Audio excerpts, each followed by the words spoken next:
Nous allons nous incliner dans la prière et commencer notre enseignement de ce matin. Nous n'allons pas attendre, il est 11h25 à ma montre. Nous allons nous incliner dans la prière. Chacun va recommander ces moments entre le mets du Seigneur. Tu vas recommander ces moments entre le mets du Seigneur. Que le Seigneur te parle, que le Seigneur parle à ton esprit, que le Seigneur puisse s'adresser à toi personnellement et particulièrement. Prions tous ensemble, alléluia. Prions tous ensemble, alléluia. Merci Seigneur, j'aimerais te voir prier, j'aimerais te voir recommander ces instants entre le mets du Seigneur. Dieu ne parle pas en vain. Quand Dieu parle, il veut parler à ton cœur, il veut s'adresser à toi, il veut que tu comprennes ses voies, il veut que tu marches selon ses voies, il veut t'amener dans ta terre promise, il veut t'introduire dans une dimension nouvelle. Prions le Seigneur tous ensemble, alléluia. Merci Seigneur. Alléluia. Merci Seigneur. Père, nous voulons écouter ta parole. Ta parole est la vérité, Seigneur. Nous voulons que tu nous amènes dans le fleuve de la vérité. Adresse-toi à nous et à nos cœurs. Au nom de Jésus, nous pouvons offrir à Dieu une offrande d'acclamation. Alléluia. Vous avez vos Bibles ce matin, j'aimerais continuer dans la même lancée. La lancée dans laquelle nous nous retrouvons depuis un temps, sur la prospérité, la bénédiction dans son aspect prospérité financière. Nous allons lire donc 2 Rois chapitre 4. Livre de 2 Rois. 2 Rois, nous sommes dans l'Ancien Testament. J'aimerais que vous me prêtiez toute votre attention. 2 Rois chapitre 4. Nous lirons le 7 premier verset et nous allons nous mettre à commenter ces versets dans la tranquillité et selon la révélation que le Seigneur va nous donner. Je vais pas crier ce matin. La Bible dit ceci: une femme d'entre les femmes de fils des prophètes cria à Élisée en disant: ton serviteur, mon mari, est mort. Et tu sais que ton serviteur craignait l'Éternel. Quelqu'un dit après moi: craignez l'Éternel. Je disais, quelqu'un dit après moi: craignez l'Éternel. Ce matin, je vais entraîner votre esprit. Je vais vous sortir de votre timidité matinale parce que je dois travailler en même temps avec votre esprit. Je serai obligé de vous amener à répéter certaines déclarations que je vais faire. Question d'entraîner en même temps votre esprit. Ton serviteur, mon mari, qui craignait l'Éternel, est mort. Or, le créancier est venu pour prendre mes 2 enfants et en faire des esclaves. Écoutez-moi très bien. Nous parlons de la bénédiction dans son aspect prospérité financière. Élisée, que puis-je faire pour toi, madame? Dis-moi, qu'as-tu à la maison?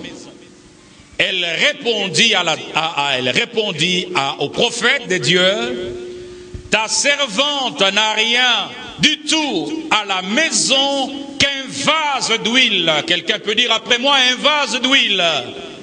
Je ne t'entends pas. Un vase d'huile, come on. Ta servante n'a rien d'autre qu'un vase d'huile.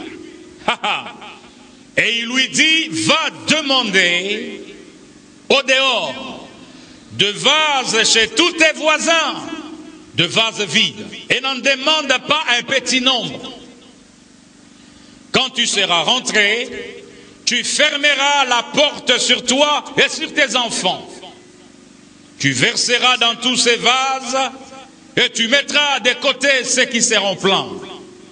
Et alors, elle le quitta. Elle quitta donc le prophète pour aller exécuter les instructions que le prophète lui a données.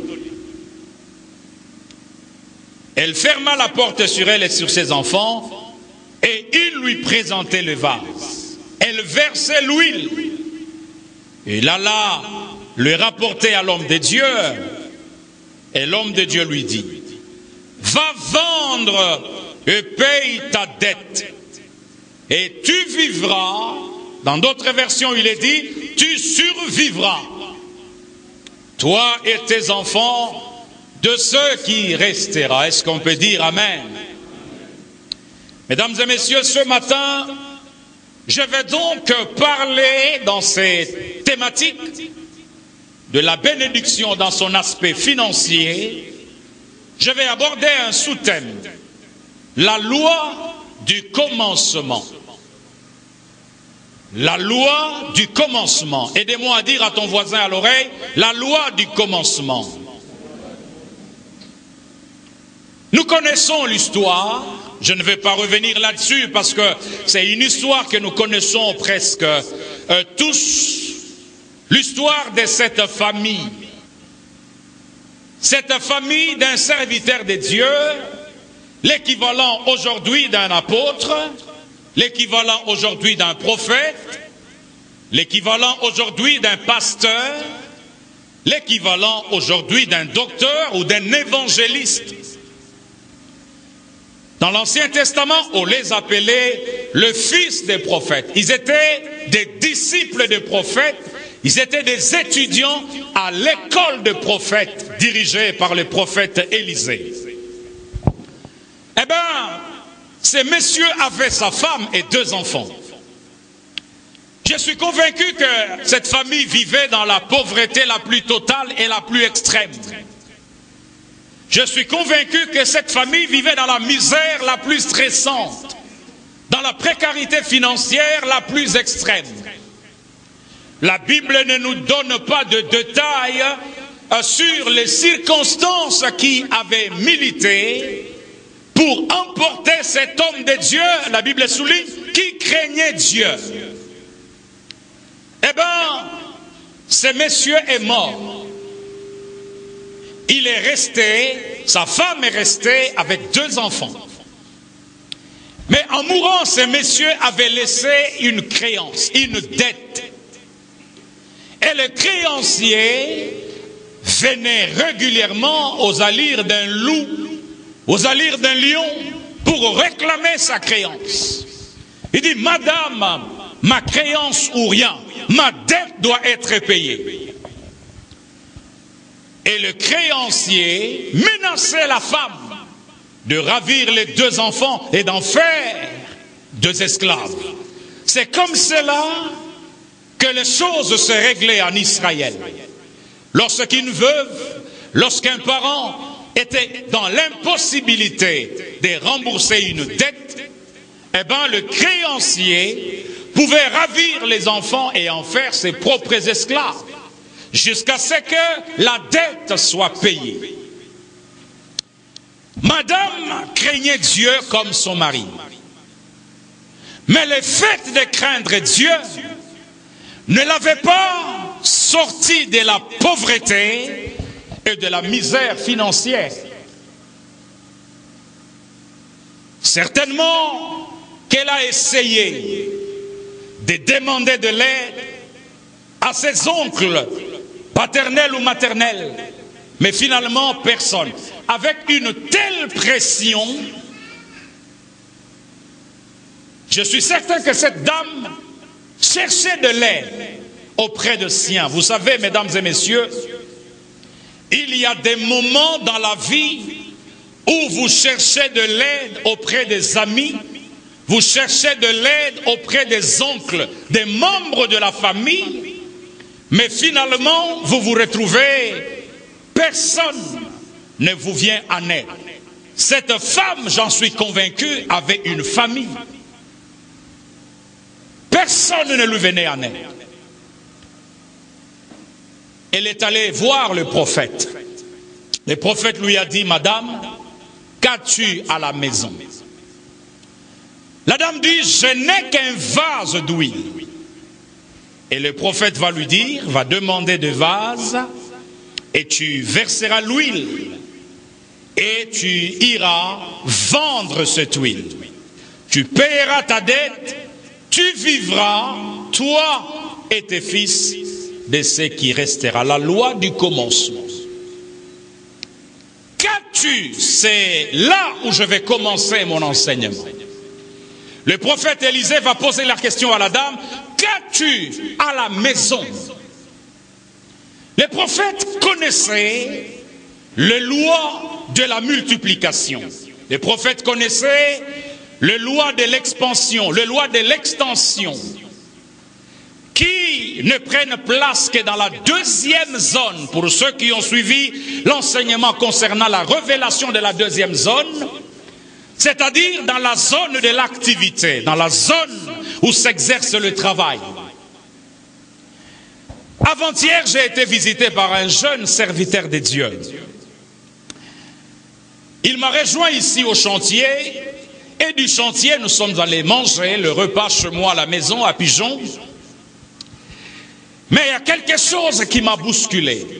Il y a quelque chose qui a failli faire sortir des larmes de mes yeux, parce que moi-même aussi, à un certain moment de ma vie chrétienne, de ma vie en tant que serviteur de Dieu, je me suis posé cette question. Le jeune serviteur n'arrive même pas à payer le loyer de l'église, qui ne coûte que 30 $. Le jeune serviteur, je lui pose la question, mon frère, à quelle hauteur se situent les offrandes des dimanches à l'église? Il m'a dit, prophète, les offrandes des dimanches se situent entre 5 000 francs et 10 000 francs congolais. Écoutez, la phrase qui m'a touché, il m'a dit, mais comment expliquer cela avec tous les sacrifices que nous avions faits pour Dieu? Des retraites, que de démons chassés, que de retraites, que de jeûnes et prières. Mais comment la situation financière du ministère et de l'Église ne change pas du tout et rien du tout? Nous avions commencé à réfléchir et je commençais à lui prodiguer des conseils. J'ai dit au finish que Dieu n'est pas à la base. Dieu n'est pas à la base de cette situation. Du reste, la Bible dit que tout homme soit pris pour menteur et seul Dieu pour véridique et vérité. Je lui ai dit, il faudra rechercher la cause de cette déliquescence financière ailleurs, dans le principe des dieux que nous n'avons peut-être pas mis en pratique correctement. La femme ici craignait Dieu. Elle avait la crainte de Dieu. Son mari craignait Dieu. Les jeunes serviteurs craignent Dieu. Mais la crainte de Dieu ne l'a pas empêché de baigner dans cette misère et dans cette précarité financière. La loi du commencement nous impose d'avoir au moins une unité, d'avoir au moins un. Et c'est là où Élisée va poser la question à la femme. Qu'as-tu à la maison? La femme dit, ta servante n'a rien du tout à la maison qu'un vase d'huile. Elle avait quelque chose avec laquelle commencer une activité. La tragédie, la première tragédie, là je vais parler à vos cœurs ce matin. La première tragédie dans la vie d'enfants de Dieu, dans la vie de Congolais, c'est que notre bourse est toujours vide. Notre bourse, notre gibecière est toujours vide. Est toujours vide. Nous sommes nombreux à travailler ici, mais nous pouvons nous poser la question, après avoir perçu le salaire, après avoir effectué toutes les dépenses, combien il nous reste souvent sur notre compte bancaire ou dans notre bourse. D'une manière générale, c'est toujours zéro. C'est toujours zéro. C'est toujours zéro parce que lorsque nous avons les salaires, la tentation, c'est de tout vider. C'est de tout dépenser. C'est ça la première tragédie qui est à la base de la misère financière de la plupart d'enfants de Dieu et particulièrement des Congolais. C'est ça la première tragédie. C'est ça la première équation à résoudre dans notre vie. Lorsque, si nous voulons quitter le monde de la pauvreté, le monde de la misère, c'est la première équation à résoudre. Et c'est le premier défi à relever. Je discute souvent avec quelques responsables de la Bank of Africa, la banque qui nous paye en tant que fonctionnaires de l'État. Il y a eu un constat qui a été fait. Les jours où les fonctionnaires sont payés, généralement, chaque fonctionnaire qui arrive à la banque, il prend tout. Alors, tout. Ne laissant même pas un rond, ne laissant même pas un franc sur son compte. C'est ce constat amer, c'est ce constat malheureux qui a conduit la Bank of Africa d'imposer à chaque fonctionnaire l'ouverture d'un compte d'épargne avec virement obligatoire au moins de 20 000 francs congolais après chaque paye. Il y a 2 jours, le monde venait de célébrer la journée internationale de l'épargne. Mesdames et messieurs, c'est cela la première tragédie dans la vie de chrétiens en général, en particulier, et dans la vie de Congolais en général. Élisée pose la question à la femme: qu'as-tu dans ta maison? Qu'as-tu sur ton compte? Qu'as-tu dans ta gibecière? C'est toujours zéro, c'est toujours zéro. Nous avons le salaire, nous mangeons, nous buvons, nous achetons des habits. Et sur les comptes bancaires, c'est 0, 0, 0, 0, 0, 0, 0, 0. La loi de commencement d'une affaire, d'une activité, d'une unité de production impose, oui, un capital. Impose ce que vous appelez, dans les termes communs, impose un fonds de commerce. La loi des commencements vous impose un minimum de fonds pour commencer une activité. J'ai changé avec ses serviteurs, je lui ai dit: écoutez, nous avions très mal compris le message sur la prospérité. Nous avions pensé qu'en restant dans la première zone, la zone spirituelle, jeûne, prière et retraite, l'argent va quitter le ciel et l'argent va arriver sur les territoires de notre destinée. C'est ce à quoi nous avions tous pensé. Mais mesdames et messieurs, l'argent n'arrive que, la bénédiction financière n'arrive que par le moyen du travail, par le moyen du business, par le moyen de l'activité, par les moyens du travail. Quelqu'un peut dire amen? Nous devions relever ce premier défi dans la loi du commencement. Avant de vous donner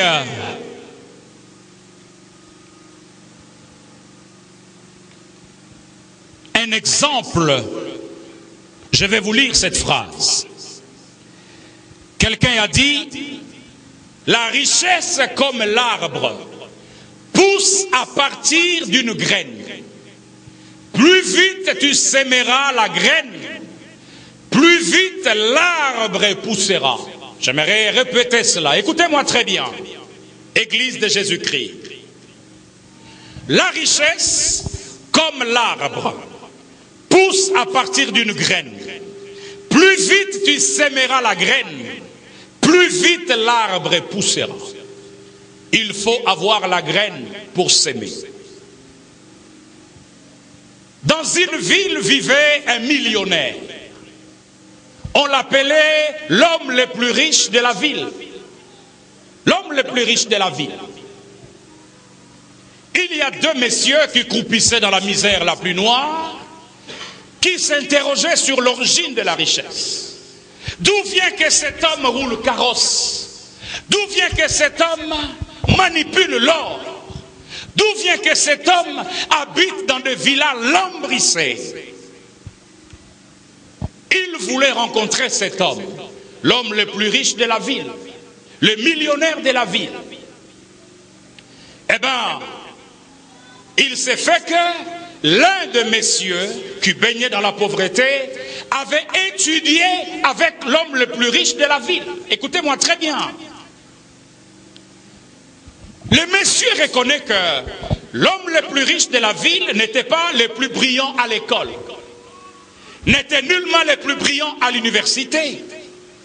Mais quelles sont les lois, quels sont les mécanismes qu'il a déclenchés pour se positionner dans cette orbite des hommes les plus riches de la ville? Eh bien, ils ont sollicité une audience. Et l'homme le plus riche de la ville s'est souvenu que M. Mandiangu a étudié avec moi. Je prends un nom comme ça. Il a accordé l'audience à M. Mandiangu. Ils arrivent dans la villa.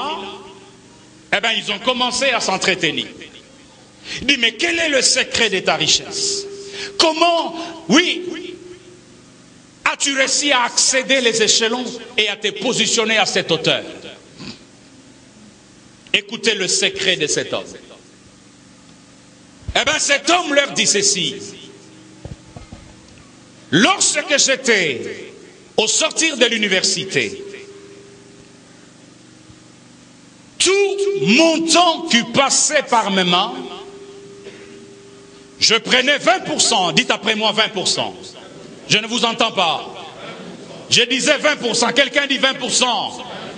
Je prenais 20% de chaque somme d'argent qui passait par mes mains.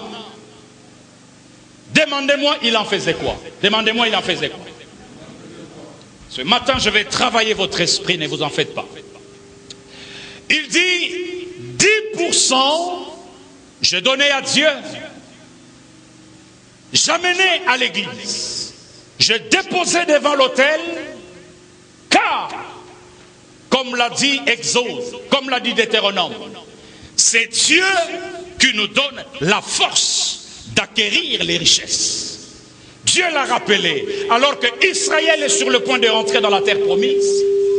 Dieu dit à Moïse, dis au peuple, lorsque vous habiterez vos demeures, lorsque vous serez installés dans vos demeures, lorsque vous verrez votre or s'accroître, vos richesses se multiplier, ne dites pas, ne tombez pas dans les pièges de dire que c'est ma force qui m'a aidé à acquérir ces richesses. Mais dites plutôt que c'est l'Éternel qui m'aura donné la force pour acquérir ces richesses. 10% à l'église. Et les 10 autres pourcents, qu'est-ce qu'il en faisait? Il épargnait les 10 autres pourcents. Il mettait dans un sac, il mettait dans une bouteille. Aujourd'hui, il aurait mis dans un compte épargne. C'est comme cela, mesdames et messieurs, qu'à chaque fois, ces messieurs s'est constitué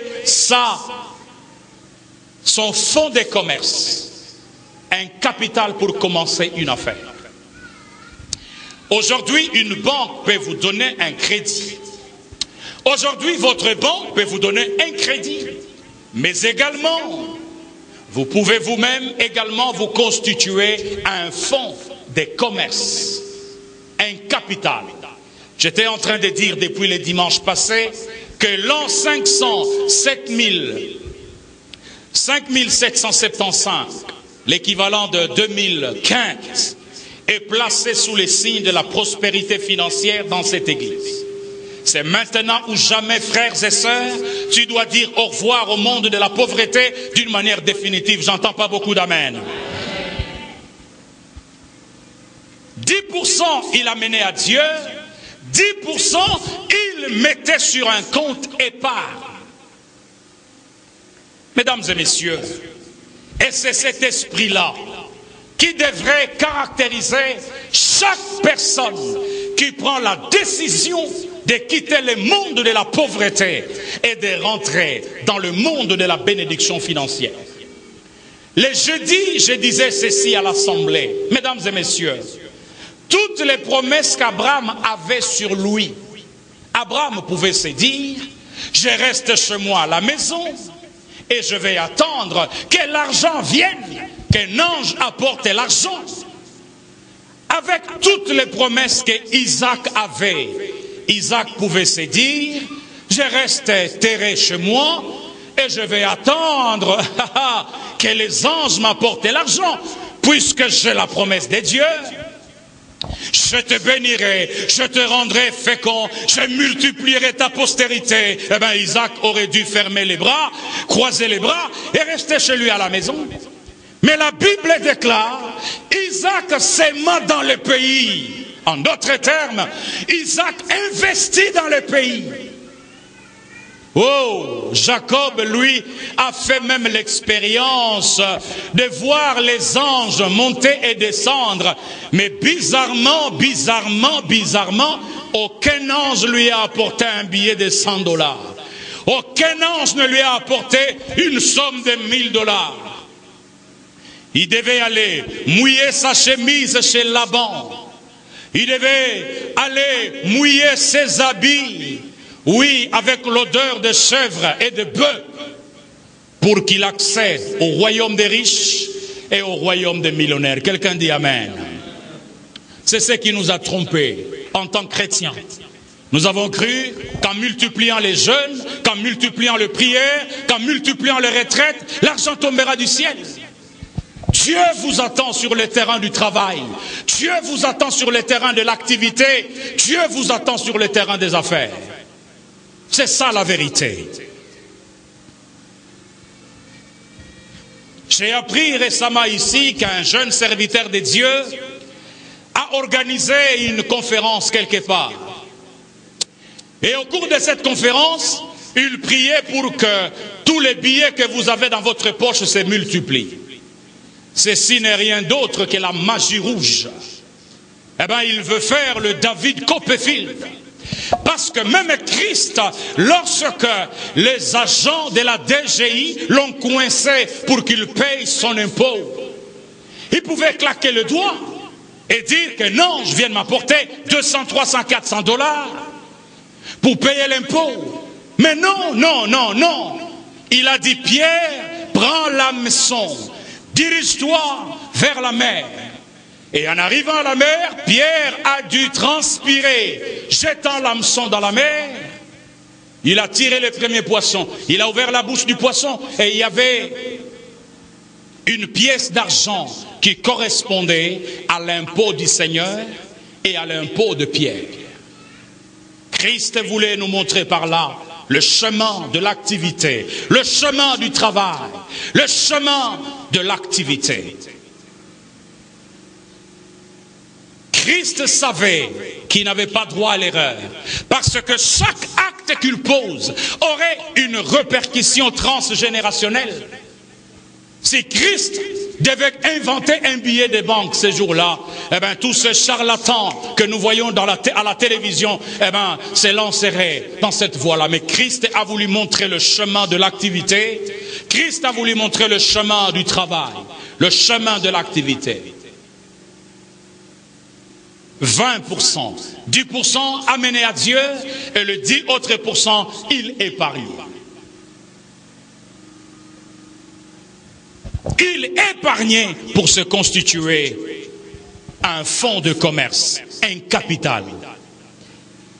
Et chaque fois qu'il avait donc une somme d'argent, quelle que soit la hauteur, la grandeur de cette somme, c'était là le principe qui l'a aidé à se constituer un fonds, et avec ce fonds, il s'est lancé dans les commerces de l'or. Et c'est comme cela que cet homme montait dans la puissance, C'est comme cela que cet homme montait de gloire en gloire, montait de gloire en gloire. Le problème que nous avons, c'est que il y a toujours un vide. Notre gibecière, notre compte est toujours vide. Et aussi longtemps que c'est vide, aussi longtemps que la graine n'est pas sémée, vous ne pouvez pas vous attendre à une moisson. Vous ne pouvez pas vous attendre à récolter. Quand vous prenez 5 jeunes hommes qui ont le même salaire, qui à la fin du mois, les 4 autres jeunes hommes, ils prennent tout, ils bouffent, ils vident. Ils s'achètent des smartphones de $900, même quand le salaire est à $300. Vous prenez le 5e jeune qui lui sème sur la durée et sur le temps. Le jeune homme qui sème, il aura de l'avantage sur le plan financier que les 4 autres. Qui a dit Amen? Je le dis et je le répète. La mort et la vie sont au pouvoir de la langue. La pauvreté et la richesse sont au pouvoir de notre volonté et de notre détermination. Jésus a dit ceci. Aussi longtemps que le grain de maïs ne tombe en terre et ne meurt, la multiplication n'aura jamais lieu. C'est bizarre, dans cette église, je n'ai jamais accueilli des agronomes, des ingénieurs agronomes. Je plains de juristes, je plains d'économistes ici, mais il y a très peu d'agronomes. On dirait qu'il n'y en a même pas. Jésus voulait parler de la loi de l'épargne en utilisant cette parabole de grain de maïs. Le grain de maïs doit être mis en terre. En d'autres termes, il parlait ici de la loi de l'investissement. Vous ne pouvez pas accéder à la multiplication si vous n'avez pas sémé, si vous n'avez pas investi. Le grain de maïs, quand il tombe en terre, vous devez le laisser mourir. Vous devez l'oublier. Mais le problème est la tragédie. Chaque fois que nous mettons de l'argent de côté, d'ailleurs nous avons des difficultés pour payer la dîme. Et lorsque nous épargnons, nous mettons un peu d'argent à côté, la bataille entre la pauvreté et la richesse se joue sur ces fonds que vous êtes en train de mettre de côté, qui représentent le grain de maïs qui doit mourir. En d'autres termes, vous devez oublier ces grains. Quelqu'un qui meurt, vous devez l'oublier. Ça, c'est le deuxième défi. Le premier défi à relever, c'était que nos comptes sont tout le temps vides. Moi, j'ai séjourné en Europe. Quand vous allez interroger même nos frères qui sont là-bas, posez la question, vous avez combien sur les comptes? C'est toujours 0, 0, 0. Les salaires rentrent et on s'achète des habits, on s'achète ceci, on s'achète cela. C'est toujours 0, 0. Deuxième défi, lorsqu'il vous arrive de mettre de côté de l'argent, le diable fera tout pour que vous détruisez le sac dans lequel vous emmagasinez les graines. Vous verrez qu'à chaque problème, la première tentation, c'est d'aller prendre le grain de maïs que vous avez jeté en terre, qui est censé mourir pour qu'il produise. C'est ça le défi. J'aimerais vous dire ceci, mesdames et messieurs. Oubliez ces montants que vous mettez de côté pour épargner, car c'est la fondation que vous êtes en train de faire, sur laquelle va reposer toute votre prospérité financière. Je sais que quelqu'un qui a un grand salaire, il peut commencer un business. Quelqu'un qui a un gros salaire, il peut commencer un business. Mais généralement, la loi de l'épargne ne vous échappera pas. Laissez l'argent mourir. Laissez l'argent mourir. Avant de te constituer cette épargne, tu vivais. Tu vivais. Oublie cet argent. Au fur et à mesure que tu mettras, au fur et à mesure que tu mettras, au fur et à mesure que tu mettras, tu vas te constituer un fonds avec lequel tu pourras commencer une activité. Et sur le terrain de cette activité que la loi de la multiplication t'attend, la loi de l'expansion t'attend, la loi de l'extension t'attend. C'est sur ce terrain de l'activité.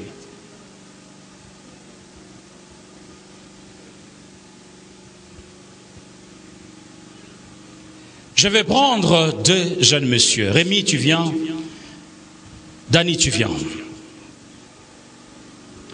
Regardez-moi attentivement. Vous avez Rémi qui est là. Mettez-vous sur le...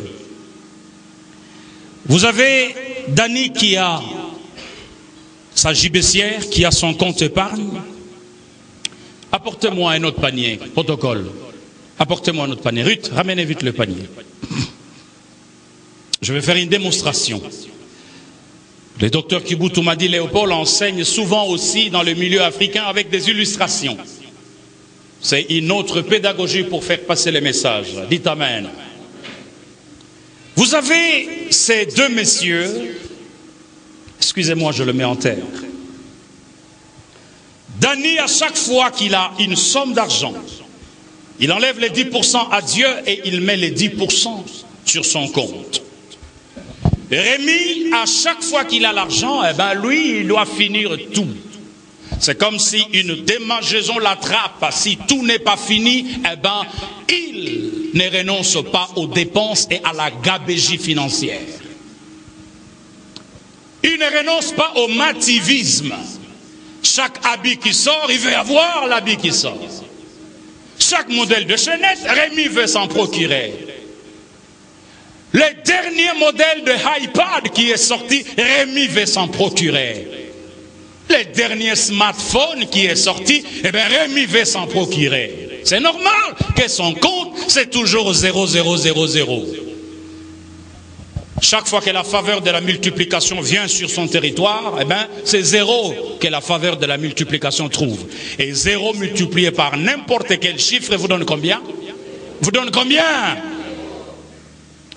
Écoutez les comportements de leurs deux esprits. D'abord, l'esprit de l'homme n'aime pas le vide. Paul a dit à Timothée, garde le dépôt. Rémi sera toujours un homme à la recherche de l'argent. À la recherche de l'argent. Son esprit ne sera jamais en paix.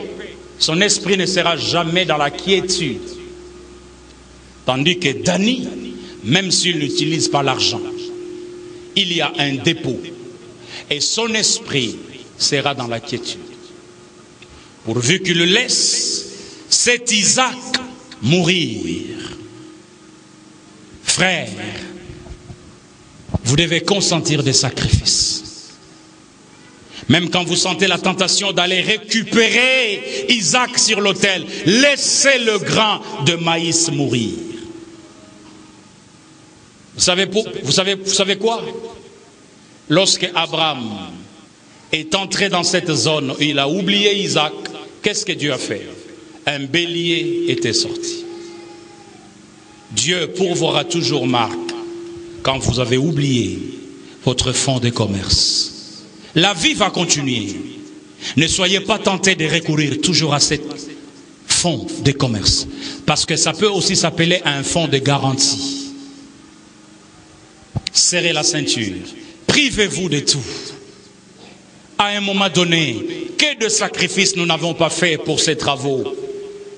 À un moment donné, je me suis retrouvé avec une seule paire de chaussures. À un moment donné, je me suis retrouvé avec un téléphone qui n'était même pas digne de moi. Mais je serrai la ceinture. J'ai serré la ceinture et je continue à me sacrifier. Vous savez, Dieu, il récompense ceux qui se sacrifient. Dieu vous récompensera toujours. Vous savez, une autre parole de sagesse que je vais vous lire. Alors quelqu'un va dire, mais monsieur, vous lisez dans un livre. Madame, c'est mon propre livre. Abraham Code. Comment le pasteur peut lire dans un autre livre? C'est mon propre livre. Écoutez la parole de la sagesse. La richesse qui demeure pour donner de la joie à son possesseur vient graduellement parce que c'est un enfant né de la connaissance et de la détermination. Quelqu'un dit après moi la détermination. Je ne t'entends pas. Le jour où tu diras au revoir au monde de la pauvreté, c'est le jour où tu auras relevé les deux grands défis. Le premier défi, de ne jamais laisser son compte vide. Et le deuxième défi, c'est la culture de l'épargne et de l'oubli de ce que tu épargnes. Quelqu'un peut dire amen. Il y a un conseil que je garde d'un banquier qui m'a dit, messieurs, lorsque votre compte est toujours vide, un bon banquier ne te donnera jamais un crédit. Parce que tu es un avare. Est-ce que je parle à quelqu'un ce matin? Je parle au cœur de quelqu'un ce matin. Le mois de décembre ici, c'est le mois où les démons de la pauvreté azuaka fimbulokola nano azuate. 2015, l'année de la prospérité. Amen. 2000... Oui, il y a les déclarations, mais il y a des actes qui doivent suivre. Quelqu'un peut dire amen. Des principes qui doivent être mis en pratique. Je bénis Van Kamanampata. Il n'est pas là ce matin, je le bénis. Lorsque nous devions acheter cette parcelle, je ne savais pas que Van Kamanampata, alors qu'il était le comptable de l'église, il mettait de l'argent de côté. Nous devons acheter la parcelle. C'est vrai que cet argent n'était qu'une goutte dans tout ce que nous devions donner ici, mais ça servit. Il vient me voir, il me dit, Daddy, nous avions un peu d'argent. J'étais sidéré. J'ai dit, mon fils, il y a combien sur le compte? Il me dit, Père, j'ai épargné jusqu'à hauteur de $3000.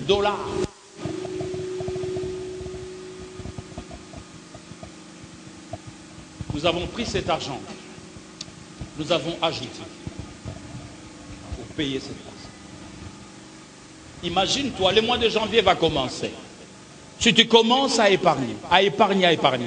Nous n'épargnons que pour la prédot et pour la dot. Vous verrez, les gens se sacrifient. C'est pourquoi les Congolais bakondaka toujours avant mariage.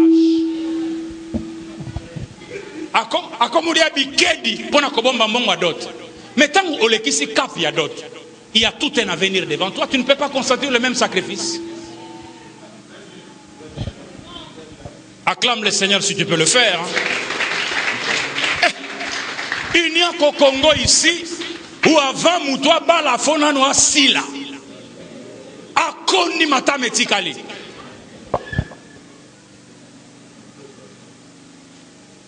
Pourquoi? Parce qu'il faut serrer la ceinture. Mes frères, maintenant tu dois commencer à serrer la ceinture. La richesse et la pauvreté sont au pouvoir de notre détermination et de notre volonté. Qui a dit amen? Décide-toi cette année. Détermine-toi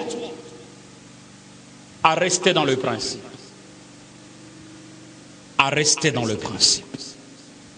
Et à travailler sur le principe. Tu verras que Dani, après 12 mois, il peut ouvrir et commencer à sourire. Et il peut se dire maintenant, je peux commencer un business. Je peux commencer une activité lucrative et productive. Et il sera en avance. Aujourd'hui, vous pouvez vous asseoir. Aujourd'hui, quand vous allez en Europe, je reviens de l'Europe.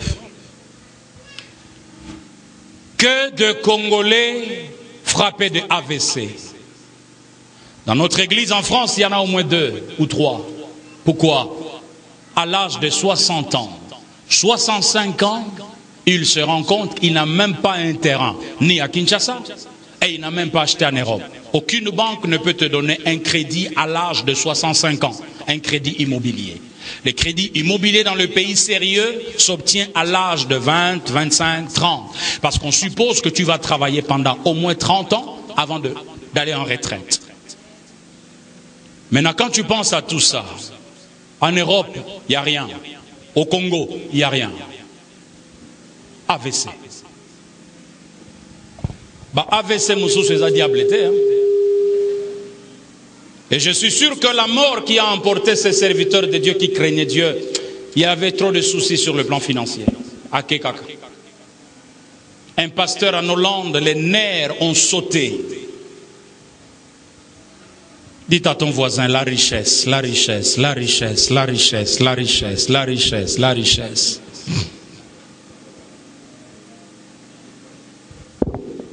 La richesse, la richesse, la richesse. Qu'as-tu à la maison? Qu'as-tu à la maison? Qu'as-tu à la maison? Mesdames et messieurs, je vous pose la question.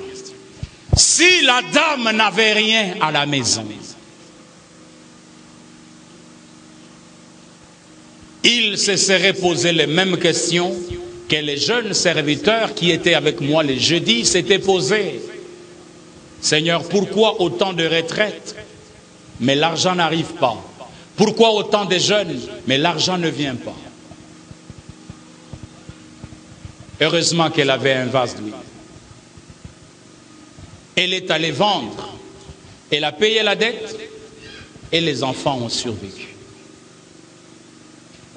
La loi du commencement. L'année prochaine, tu dois commencer quelque chose, une activité.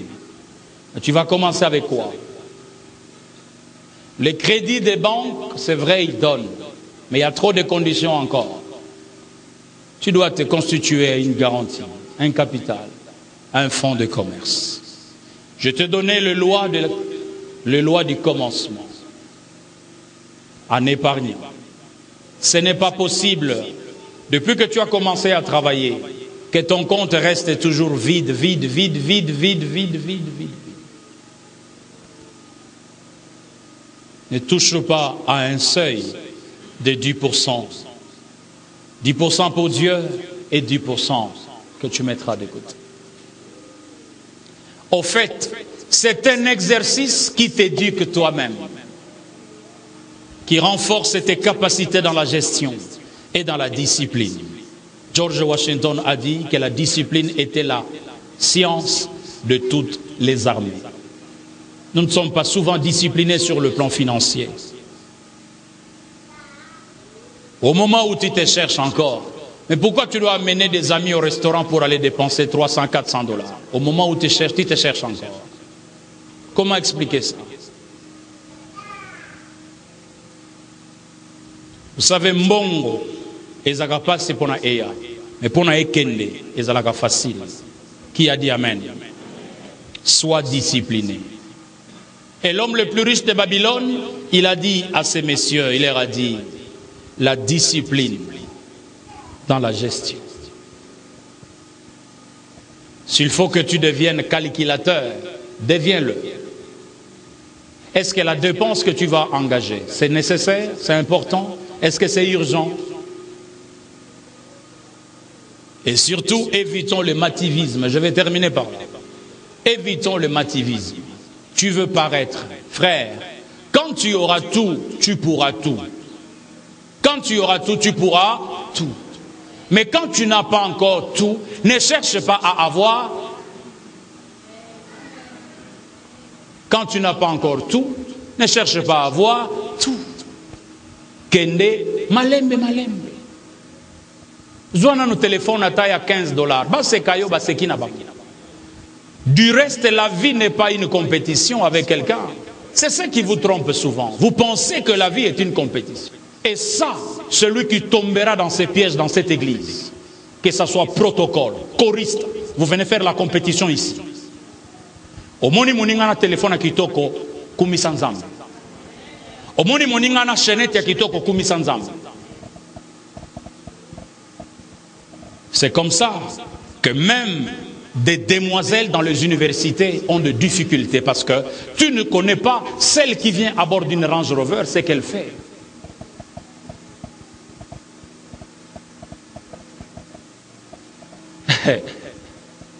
Pourquoi cette idée doit me venir maintenant? Il y a la publicité de Vodacom, la petite là qui danse. Je crois que la phrase qui sort souvent là-bas, c'est quoi? Motona, motona. Ça l'assemblate koyokangote. Ah, ça l'assemblage, l'homme craignait Dieu.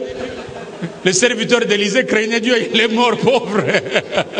Mais il faut craindre Dieu. La crainte de Dieu est le commencement de l'art. Cette phrase dit quoi? Vous avez la timidité comme si ça dit quoi cette phrase? Motona motona nzela naye, on dirait que c'est ça, non? Ah, naye naye.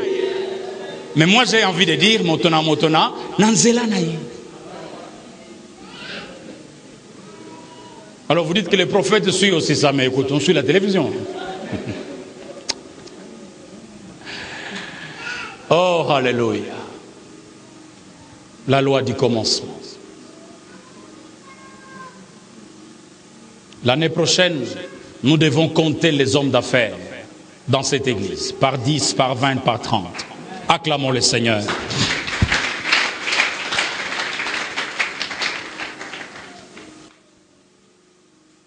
Plus vite tu sèmeras, plus vite tu moissonneras.